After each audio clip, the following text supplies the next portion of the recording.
Ladies and gentlemen, welcome to another video. In this video, we're going to be talking about, can you tell if someone is ignoring your Facebook message?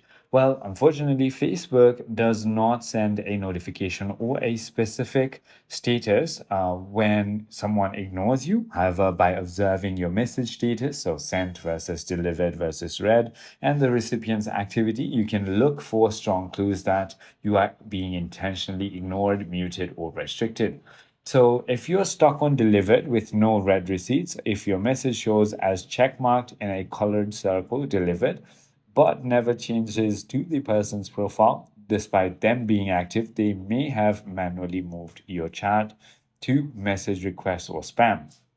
Also, if the person previously had a green dot or a last active stamp, but it suddenly disappears from your chat window while remaining active to others, they have likely restricted your account. So I hope this video clarifies everything for you. If you have further more queries, feel free to comment down below and I'll see you on the next.